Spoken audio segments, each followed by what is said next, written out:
మానవ జాతి ఆవిర్భావం నుంచి చూస్తే యుద్ధాన్ని మించిన మహా విషాదం, క్రూరత్వం, బీభత్సం, మానవ హననం మరేదీ లేదు.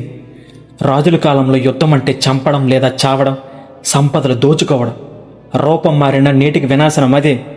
ఆ కాలంలో కత్తులు, బరిసెలు, బల్లెలు, బాణాలు, గొడ్డలు లాంటి వాడారు. ఈ కాలంలో తుపాకులు, బాంబులు, రాకెట్లు, డ్రోన్లు, క్షిపణులతో విరుచుకుపడుతున్నారు.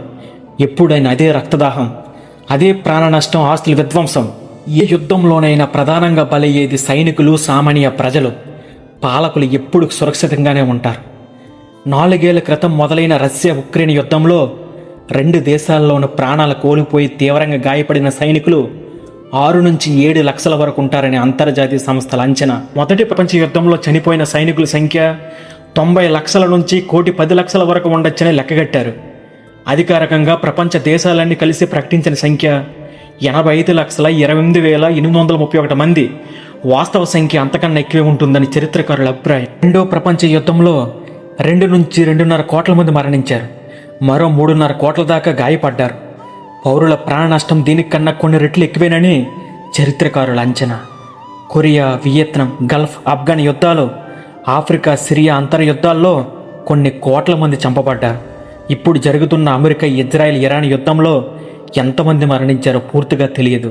అసలు ఎందుకు ఈ యుద్ధాలు? ఎవరి ప్రయోజనాల కోసం? ఒక రాజును గెలిపించుటలో ఒరిగిన నరకంటాలెన్నో అని కవి దాశరథి అన్నట్లు రాజుల కాలం గతించిపోయి ప్రజాస్వామ్య యుగం అవతరించినా మనిషి తీరు మారదేమి. సైనికులవి రక్త మాంసాలున్న దేహాలే. వాళ్ళు తల్లిదండ్రులు, భార్య బిడ్డలున్న మనుషులే. వాళ్ళకి ఆశలు, ఆకాంక్షలు, కలలు, కన్నీళ్లు, బతుకు తీపి, ప్రాణభీతి అన్ని వారికి ఉంటాయి. సైన్యంలో ఉద్యోగాన్ని ఎంచుకున్నంత మాత్రాన వాళ్ళ జీవితాలను పణంగా పెట్టి యుద్ధ క్రీడ ఆడే హక్కు పాలకులకి ఎవరిచ్చారు?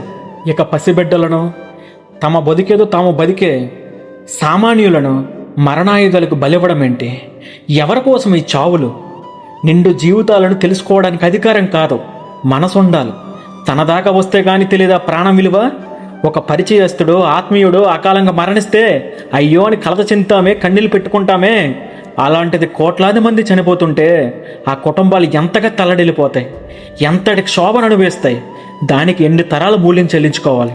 కనీసం మానవత్వం ఉన్న వాళ్ళు ఎవరైనా సరే శాంతినే కోరుకుంటారు, దానికోసం నినాదిస్తారు.